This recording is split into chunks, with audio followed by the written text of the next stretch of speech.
जैसे एक शूरवीर योद्धा सामने से वार सहकर कदम आगे बढ़ाता है, ऐसे तुम्हें वीर योद्धा की तरह चलना होगा। कायर मत बनना। तुम्हारे जीवन में कठिनताएं आएंगी। चल चला चल राह में अनुभूतियों का ले सहारा, कौन तेरा साथ देगा, व्यर्थ में किसको पुकारा। उन्हीं के ऊपर ज्यादा प्रहार करते हैं जिनको रोना धोना पसंद है, इसीलिए समझाते हैं अपनी बात किसी से कहो मत। उपासक को कभी नहीं कमजोर पड़ना है। अपने मन की बात किसी साधक से भी नहीं कहनी कि मेरे अंदर काम आ रहा है। ऐसे तो जप नहीं पा रहे हो, अपराध करके जप पाओगे। अपराध का सीधा प्रभार होता है भजन ना होने देना। कायर मत बनना। तुम्हारे जीवन में कठिनताएं आएंगी, आपको लड़ना है इनसे। लड़ना क्या, आप प्रियाजू के हैं, ये ठसक रखेंगे, डर के भाग जाएंगे। कभी कभी ये अति भीषण बन तन मन पर है छा जाती है, ऐसी वासना छा जाती, कुछ सुनाई नहीं देता। बस जो वासना की प्रेरणा है बस वही करना है। अब उपासक घबरा जाता है। अच्छा, जो बड़े महापुरुष हैं अब उनके लिए दूसरा कोई बचा नहीं जिससे वो करुणा करें। बात समझो, सब में वो अपने आराध्य देव को देख करके शांत हो चुके हैं। जो साधक है उसे समय नहीं है कि सहयोग करे, क्योंकि वो अपने लक्ष्य में दृढ़ है। तो सच्ची मानो, आपका विश्वास और आपकी श्रद्धा ही केवल आपका साथ देगी। इस मार्ग में कोई तुम्हारा साथ देने वाला नहीं, साथी नहीं है। और जो साथी बना के चला वो गिरा, ये भी बात समझ लेना। चल चला चल राह में अनुभूतियों का ले सहारा। अगर तुम अपनी अनुभूतियों को अपने साथ रखोगे कि पग पग पर मेरे कृपालु आराध्य देव ने कैसे मुझे संभाला है, फिर कोई तुम्हें जरूरत नहीं किसी के सहयोग की। तुम्हारी अनुभूतियां ही तुम्हें आगे बढ़ा देंगी। चल चला चल राह में अनुभूतियों का ले सहारा, कौन तेरा साथ देगा, व्यर्थ में किसको पुकारा। इस मार्ग का साथी केवल हरि का भरोसा, हरि का बल है। जो निराश होकर के रोने लगता है, ये भेड़िए की तरह है और बालक के ऊपर ही इनका प्रहार होता है। वयोवृद्ध या ज्ञान वृद्ध के ऊपर भेड़िए का प्रहार नहीं होता। ये काम क्रोधादि उन्हीं के ऊपर ज्यादा प्रहार करते हैं जिनको रोना धोना पसंद है। किस बात के लिए, मुझे ये चाहिए, मुझे ऐसा, मुझे रहा नहीं जा रहा, मुझे सहा नहीं जा रहा, मेरे से भजन नहीं हो रहा, मेरा मन नहीं। तुम मन हो, तुम तन हो, तुम भोगों के अभाव से ग्रस्त हो। नहीं नहीं, भूल मत करो। जो निराश होकर रोने लगता है उस पर ये विकार हावी हो जाते हैं। इसलिए समझाते हैं अपनी बात किसी से कहो मत, क्योंकि ना सत्य विद्यते भावो ना भाव विद्यते। इनकी सत्ता ही नहीं काम क्रोध लोभ की। जब आप इनकी सत्ता देते हैं, स्वीकार करते हैं, तो ये आपके ऊपर हावी होते हैं। सच्ची अगर सत्ता ना दे तो इस समय नहीं दे रहे, सत्ता कौन सा विकार आपके ऊपर चढ़ा हुआ है। अभी आप उनका चिंतन करें, उनकी सत्ता दे तो अभी जिस विकार का चिंतन करेंगे उसी विकार से ग्रसित हो जाएंगे। जो कमजोर अपने को महसूस करता है, देखो दैन्यता भगवत मार्ग की वो अलग बात है, लेकिन विकारों के लिए कमजोर होना ये भगवत मार्ग के पथिक का लक्षण नहीं है। सहना ही तो है ना, भोगने के बाद तक और डबल सहना होता है। तृष्णा होती और कामना होती, दोनों। जब तक भोगा नहीं तो केवल कामना थी, और जब भोग लिया तो उसकी तृष्णा भी साथ है, तो जलना तो पड़ेगा। तो ऐसे जो भयावह दृश्य उपस्थित कर रहा है मन विकारों को लेकर के, उपासक को कभी नहीं कमजोर पड़ना है। अपने मन की बात किसी साधक से भी नहीं कहनी कि मेरे अंदर काम आ रहा है, मेरे अंदर ये विकार। बिल्कुल उनकी सत्ता नहीं देनी। तुम्हें परेशान नहीं होना, तुम्हें दुखी नहीं होना, तुम्हें रोना धोना नहीं है। अब सहा नहीं, मार देंगे, पक्का मार देंगे, भागना पड़ेगा। ये वीरों का मार्ग है। हो भयभीत छोड़कर साहस, जो का पुरुष भाग जाता। का पुरुष कहते हैं कायर पुरुष को। इस मार्ग से अब हम नहीं, अब हम भोगों के लिए जा रहे हैं, तो जाओ। क्या आगे लिख रहे, भाग न पाता, गिर पड़ता हो, बुरी तरह कुचला जाता। ये विकार उसका नाश कर देते, फिर रास्ता नहीं रह जाता। जो चढ़ाई का भगवत मार्ग का बहुत बहुत बहुत भयभीत करने वाली बात है। अगर भगवत आश्रय छोड़कर भोगों में आप चले गए तो देखो धाम छूटा, प्रिया जो छूटी, नाम छूटा। ऐसे तो जप नहीं पा रहे हो, अपराध करके जप पाओगे।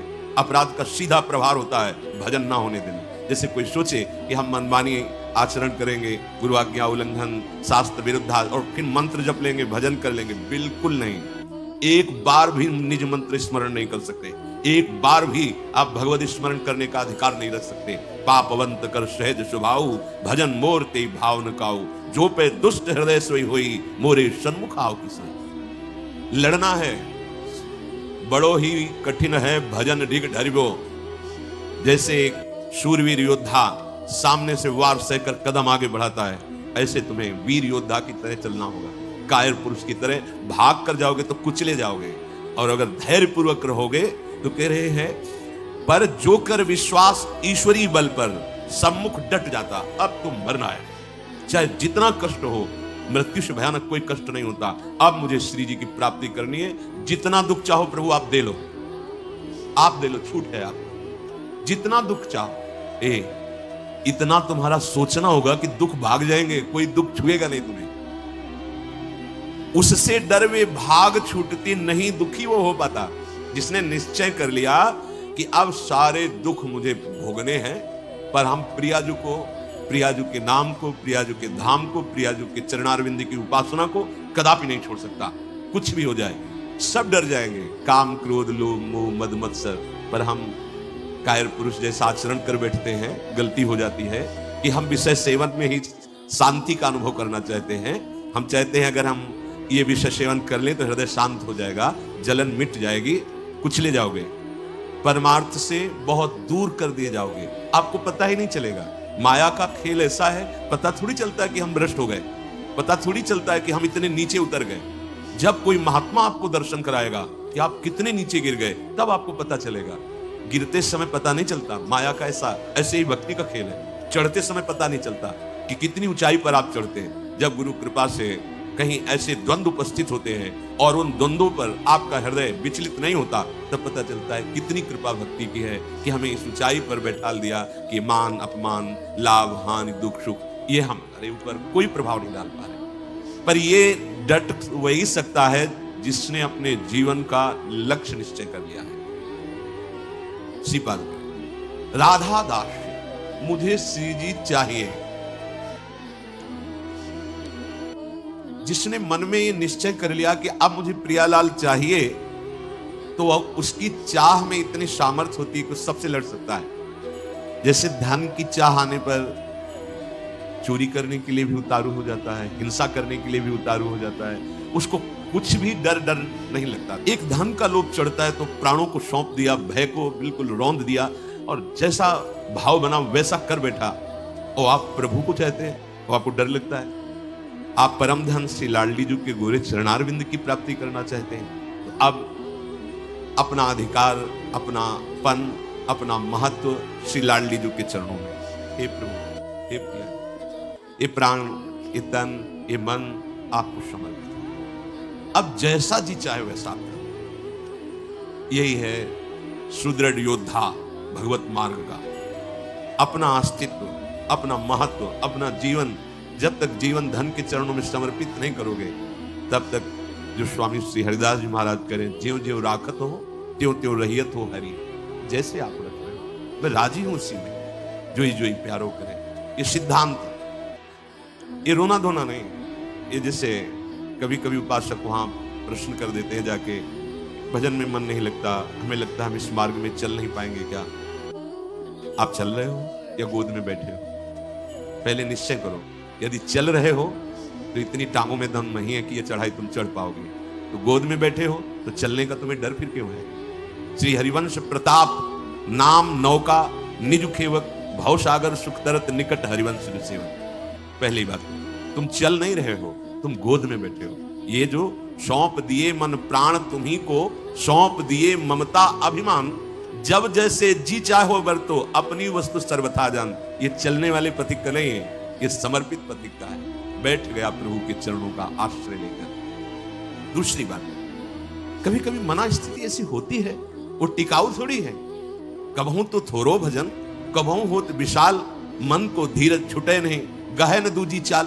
कभी कभी मन नहीं लगता है तो क्या, अरे वो स्थिति आई है, प्रमाद की स्थिति, तमोगुण के कारण कोई कुसंग बन गया, जिसके कारण ऐसी स्थिति आई है कि आपको डर पा रही है कि भजन नहीं होगा, हम पूरा जीवन निर्वाह नहीं कर। नहीं, ये तात्कालिक है, थोड़ी देर में कोहरा हटेगा और आप प्रसन्न मन से चल पड़ेंगे। हे प्रभु, ये जीवन मेरा आपके चरणों में समर्पित है, क्या परेशानी? हे नाथ, मेरा मन, मेरा तन, मेरा प्राण आपको समर्पित है। आप जैसा चाहो खेलो, मत सकुचाओ, अभी आपका है। आप जैसा चाहो फिर आप शिकायत कैसे, फिर आपका प्रश्न कैसे बनता है? ये जब तक मेरे मेरे मेरे तब तक नहीं हटा पाओगे। और ये आपको दिया, अब इसमें काम रखो या आप रहो, इसमें प्रेम भरो या आप इसमें विकार भरो, आपको पूरी स्वतंत्रता है नाथ। उसी दिन से आप देखेंगे मन निर्मल होने लगा। क्योंकि जब तक अहंकार रहता है तभी तक ये सारे विकार आक्रमण करते हैं। अहम प्रभु के चरणों में समर्पित हुआ कि वो दिव्य निर्मलता, दैवी संपदा के भागवतिक सद्गुण अपने आप आने लगते हैं। जिस समय आपको मान अच्छा लगे, अपमान दुखित, तो समझ लो आपका अहम अभी समर्पित नहीं हुआ।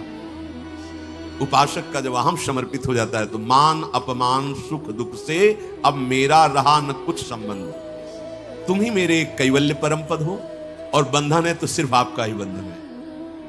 ये आप ही हमारे मोक्ष हो, आप ही हमारे बंधन हो, आप ही हमारे साधन हो, आप ही हमारे साध्य हो, आपसे ही सब कुछ है। अभी अभी निश्चिंत हो जाओगे, अभी निश्चिंत हो। आपको क्या परवाह? जब आपने अपने आप को प्रभु के चरणों में समर्पित कर दिया तो अब जिम्मेवारी प्रभु की है। पर आप समर्पित वाणी से केवल कह रहे हैं अभी अहम है। आपको पता लग रहा है कि भगवान पता नहीं संभाले कि न संभाले, गति बनेगी कि नहीं बनेगी, पता नहीं लाभ मिलेगा कि नहीं। ये शरणागति का लक्षण नहीं है। छूटे सभी अन्य आश्रय, अब मिटे सभी संबंध अनित्य। ये जो अनित्य संबंध है, हम लोग समझते हैं कि बाहर से बाबा जी बन जाने पर छूट जाते हैं। भ्रम में मत रहना, ये किसी कपड़ा बदलने से छूटने वाले नहीं है। ये अंदर की बात है। जो जड़ चेतन का संबंध है, ये अंदर का संबंध है। बाहर का घर छोड़ दिया, बाहर के संसारिक कपड़े छोड़ दिए, बाहर का भाव दिखाते कि हम वैराग्य से हैं, लेकिन अंदर की बात देखो। संबंध अगर प्रभु के अलावा किसी और से है, वो क्यों न तन हो, वो क्यों न कोई विषय हो, क्यों न कोई सुख हो, चाहे लोक लोकांतर का कितना भी बड़ा सुख हो या सिद्धि हो, वो अभी राग रहित नहीं हुआ। पूज्य श्री पंडित गया प्रसाद जी महाराज, बड़े पहुंचे हुए महापुरुष जो निरंतर भगवान की लीला में डूबे, वो कह रहे हैं चिंतन संबंध का बोध कराता है और संबंध ही चिंतन में स्थित रखता है। अब आप देखो आपका चिंतन क्या चल रहा है, महापुरुषों के वचन। चिंतन आपका जहां है, आपका संबंध वही है। अगर प्रियालाल का चिंतन चल रहा है तो प्रियालाल से संबंध है। शरीर का चिंतन है, इंद्रियों का, भोगों का, वस्तु का, व्यक्ति का। ध्यान दीजिए, आपका संबंध जहां होगा वहीं चिंतन होगा, और जहां चिंतन होगा वहीं संबंध माना जाएगा। आप कहते हैं हमारे माई श्यामाजू का राज, कहां चिंतन है आपका? शीघ्र चिंतन को संभालिए। यदि कोई भी लौकिक कामना रही तो एक ना एक दिन गिरने पड़ेगा। पूज्य बाबा कह रहे हैं अगर कोई भी लौकिक कामना आपके अंदर अभी, तो वो गिराएगी, आपको गिराएगी। इसलिए यासों कामनान को ढूंढ ढूंढ के निकाल फेंके। देखो अपने चिंतन में कौन सी कामना बहुत जोर कर रही है, प्रभु के नाम बल से उस कामना को छोड़िए, उसमें सुख नहीं है। उपासक जब तक सत्यता से इनकी तरफ ना चले तब तक ये कामनाएं अपना अधिकार रखती हैं। जहां सत्यता से चलने का भाव आया तो ये स्वतः ही कामनाएं नष्ट होने लगती हैं। उद्देश्य में दृढ़ता, सत्यता, तो सतमार्ग आगे को खुल जाएगा। सब बानक बनतो चलो जाएगो, सहायक मिलते चले जाएंगे। कुछ प्रश्न करते हैं, क्या नरसिंह जी जैसा प्रेम कई जन्मों की साधना के बाद होता है? पूज्य बाबा से, नरसिंह जैसा प्रेम क्या एक जन्म में नहीं हो सकता है? बाबा ने कहा हां हो सके है, यदि सच्चे सदगुरु की प्राप्ति हो जाए तो। क्योंकि सदगुरु कृपा दृष्टि सेवाकों प्राणनाथ के मिलवे की ताई रोएगो सिखाए दे। क्योंकि प्राणनाथ ही स्वयं श्री सदगुरु बन के मिलवे को जतन बताए आए हैं। बहुत सुंदर बात, बहुत सुंदर। हम कहते हैं गुरु ब्रह्मा, गुरु विष्णु, गुरुदेव महेश्वरा, गुरु साक्षात परब्रह्म, लेकिन देख नहीं पाते। अगर हम परब्रह्म भावना सदगुरुदेव में करें तो हमें साक्षात्कार किसका करना है? हम रात दिन चकोर की भांति अपने आराध्य देव को ही तो देख रहे हैं। पूज्य बाबा श्री प्राणनाथ स्वयं सदगुरु बनके मिलवे को जतन बताए हुए आए हैं। अपने मिलवे को जतन बताए हुए आए हैं। देखो प्रिया प्रीतम, इस संसार की वस्तु की तरह कोई चमत्कार कि भाई ऐसे किया प्रिया प्रीतम, ऐसो ना है। ये चमत्कारन में जो फंस गए, जो सिद्धिन में फंस गए, वो तो जान ही ना पावे प्रिया प्रीतम को। यह अलभ्य वस्तु है, ये गूंगे को स्वाद है। बस प्राणनाथ कब मिलेंगे, प्राणनाथ कैसे मिलेंगे, मैं संसार को कैसे भूलूं, ये हृदय में टीस जो कल चर्चा कर, ये गुरु कृपा से केवल होती है। एक पीड़ा हृदय में होनी चाहिए। साधन नहीं बताया, यहां बताया कि अगर भगवत प्रेमी सदगुरुदेव भगवान की प्राप्ति हो जाए, उन पे दृढ़ विश्वास हो जाए, क्योंकि वो अपने मिलवे के ताई ही गुरु रूप धर के अपना रहस्य बताने आए हैं। एक सेकंड के टाइम ही अपने आराध्य देव को ना भूले। एक सेकंड के टाइम पाठ होए, नाम जप होए, चिंतन होए, या वार्ता होए, या कोई क्रिया होए, बाहरी क्रिया होए या अंदर की क्रिया होए, सर्वप्रथम ये देखना है कि ये सब इनके ताई हो रहे हो या अपने ताई। अंदर की चेष्टा, बाहर की चेष्टा आराध्य देव की, गुरुदेव की आज्ञा के अनुसार हो रही या अपने मन माने। यदि इनके ताई हो रही तो प्रेम, और अपने ताई हो रही तो कामना, वासना, इच्छा, लालसा। अपने ताई तो कामना, वासना, इच्छा, लालसा। अंतःकरण को एकदम खाली करना पड़े। अपनो स्वार्थ नेकहु न छुई जाए, तो श्री सदगुरुदेव की कृपा सिंह है और माया बकरी है। पूज्य बाबा की सिंह, और सिंह के बच्चा को देखते ही बकरी दुबक जाए है, ऐसे ही माया दुबक जाए। जो सदगुरु का कृपा पात्र है, आज्ञा पालन करता है, तो ये माया बकरी उसके सामने दुबक जाती है। ऐसा नहीं कि उसे फंसा सके। सदगुरु भगवान के दुलारे जीव को माया की ताकत देखिबे कि ना आए। देखो, अरे वो ठाढ़ी ठाढ़ी सूख जाए, वाके ऊपर कबो अपनो प्रभाव न दिखाए पावे। यह पथ तो श्री सदगुरुदेव भगवान के हाथ बिकायबे पे प्राप्त होता है। साधक अपने मन सो ऊंचो से ऊंचो कितनो साधन करे, कितनो ऊंची स्थिति प्राप्त करने को प्रयत्न कर ले, किंतु अंत में वाको गिरनो पड़ेगो। सदगुरु कृपा। साधक को बार बार यही प्रार्थना करनी चाहिए प्रभु से कि सदगुरु के सम्मुख रहूं। तभी सेवक जी ने महाराज जो यहां पूज्य बाबा कह रहे कि गुरु सेवा तज करे जुबान, यह अधर्म यह सभान, कानी न रसकन में रहे। प्रभु से प्रार्थना करनी चाहिए कि हे प्रभु, कभी ऐसी परिस्थिति ना हो कि मैं गुरु विमुख हो जाऊं, सदगुरु से विमुख हो जाऊं। देखो, किसी भी महापुरुष के हृदय की स्थिति को जानने के लिए उस कोटि का हृदय होना चाहिए। तो हम उनकी पहले बात माने, उसके अनुसार चले, तो हमें स्थिति का पता चल जाएगा कि हमें कोई संशय नहीं रहेगा, कोई भ्रम नहीं रहेगा। अभी हमारी मानसिकता, बुद्धि में इतनी सामर्थ्य नहीं कि जो मन बुद्धि के अतर्क तत्वों में स्थित है उनको हम पहचान सके। तो हमारी उपासना शुरू होती मानने से, वेदांत की उपासना शुरू होती है जानने से। वो जानकर मानते हैं, हम मानकर जान जाते हैं। पहले हम मान लेते हैं गुरु साक्षात परब्रह्म है। भी कोई ऐसा नहीं कि तुम्हारे मानने से क्या होगा, वो है वही प्रभु अपने आप को जनाने के लिए सोई जाने जी देव जनाई, वो सदगुरुदेव भगवान के रूप में आए हैं। जासो आपको दर्शन करने की सुविधा मिलेगी। अगर गुरु के सम्मुख रहेंगे तो आपको आराध्य देव का जो स्वरूप है गुरुदेव के अंदर छुपा हुआ, ढांचे के अंदर, उसकी सुविधा हो जाएगी आपको। उपासक को छल, कपट, दम, पाखंड, राग, द्वेष, क्रोध, विरोध ये तभी छूते हैं जब गुरु विमुख होता है। भजन और संत समागम, कोई त्रिभुवन में ऐसी स्थिति नहीं जो प्राप्त न करवा दे। ये दो बात, जो गुरु प्रदत्त भजन है और जो गुरुजनों का संग है, ये दो, ये ध्रुवदास जी ने भी कहा है, साधन को हरि भजन है कै सत्संग सहाय। तो यदि छल कपट दंभ पाखंड राग द्वेष क्रोध विरोध ये हृदय में है तो आप गुरु से विमुख हैं। आप देख लीजिए,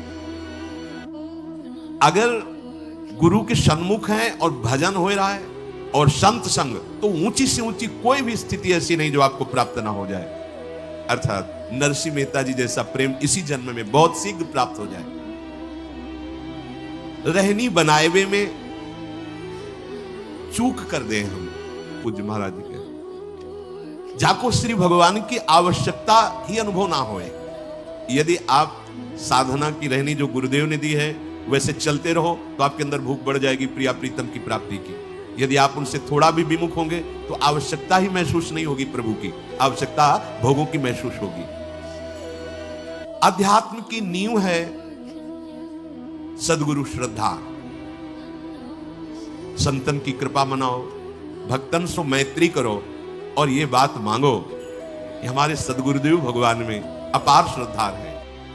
मेरे श्री सदगुरुदेव भगवान को सदैव मेरे मन पे अधिकार है। अभी हम अपने मन की बात रोते रहते करके अधिकार कहां दिया है? अगर आपके मन में कुछ आ रहा है तो तुरंत दृष्टि पहुंचाओ, सदगुरुदेव भगवान ये आपको दिया हुआ मन है, आप देख लो, राजी हो इसमें जो चल रहा है, आप राजी हो? अगर आप राजी हो तो देख लो, अगर आप नहीं तो चल कैसे रहा? ये आपको समर्पित मन है। हम नहीं पहुंच पाते सदगुरुदेव तक और अपने अहम में ही सीमित रह जाते हैं। तो तुमने जो लक्ष्य बनाए हैं वाको दृढ़तम वाको निष्ठा में बदलना होगा। सब साधन तभी सिद्ध माने जाएंगे जब एकमात्र केवल भगवत चिंतन चलने लगे। बुद्धि की परीक्षा ले खुद, बाबा कह रहे सामने सब भोग हो तुम्हारे, फिर अगर बुद्धि ललचा रही तो उससे पूछो कि क्या तुम प्रभु की प्राप्ति के लिए चली थी? अय बुद्धि, तूने निश्चय किया था श्यामा श्याम, फिर ये कहां राजी हो रही, फिर ये तू आकर्षित कहां हो रही है? संसार की सब वस्तुन को कोई प्रभाव तुम्हारे ऊपर ना पड़े, समस्त संसार तब भगवत स्वरूप हो जाएगा जब गुरुदेव की आज्ञा के अनुसार भजन और किसी भी भोग का कोई आकर्षण नहीं। तब यहां कह रहे कि आपका संबंध जहां वहीं चिंतन, जहां चिंतन वहीं संबंध। इसलिए हमें किशोरी जी के चरणारविंद का प्रेम चाहिए, तो किशोरी जी से ही संबंध और उन्हीं का चिंतन। अगर हमारा संबंध संसार का, शरीर का, व्यवहार का, तो इस पे कोई प्रश्न कर सकता है तो बाबा जी कोई कर सकता है, गृहस्थ तो नहीं कर पाएगा? नहीं नहीं, फिर वही आपसे कह रहे हैं ये अंदर की बात है, बाहर से नहीं।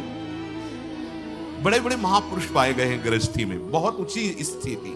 पूज्य श्री जयदयाल गोविंदका जी, पूज्य श्री भाई जी महाराज, और भी बहुत से ऐसे सदगृहस्थ हुए जो बहुत प्रेम की ऊंचाई पर विराजमान हुए, ज्ञान की उत्तम भूमिका पे पहुंच गए। बात अंदर की है। अगर अंदर आप इसी जन्म में भगवत प्राप्ति करना चाहते हैं तो आपका चिंतन केवल प्रभुमय होना चाहिए, एक एक क्षण प्रभुमय चिंतन। हमारा चिंतन ही हमारा जीवन है। बिल्कुल चिंता छोड़ दीजिए, योग क्षेम वाहन भगवान करेंगे। अनन्यस चिंतयन्तो मां, बार बार जीवन का सार चिंतन है, बस ये समझ लो। हृदय में हमारे प्रिया प्रीतम का चिंतन, श्यामा श्याम का चिंतन, तो जीवन सार्थक है। श्री राधा और श्री श्याम सुंदर उसी से संतुष्ट होते हैं जो नित्य निरंतर उनके चिंतन में स्थित रहता है। उनको और कुछ नहीं चाहिए, प्रिया प्रीतम को या हमारे आराध्य देव को और कुछ नहीं चाहिए, चिंतन चाहिए। पकड़ लो इस बात को। तभी बड़े बड़े सम्राट भी वैरागी जनों के आगे मस्तक झुका देते हैं, क्योंकि उनके पास वो है नहीं जो उनके पास है। उनके पास क्या है? चिंतन। अगर आपके पास भगवत चिंतन नहीं है, आप हमारे प्रभु को रिझा नहीं पाएंगे।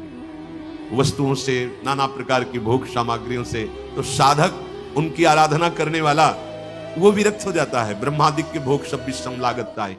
इसलिए श्री राधा चरणारविंद की प्रीति प्राप्त करना जीवन का परम लक्ष्य और निरंतर श्री प्रिया प्रीतम के चिंतन में रहना, और वो होता है सदगुरुदेव भगवान की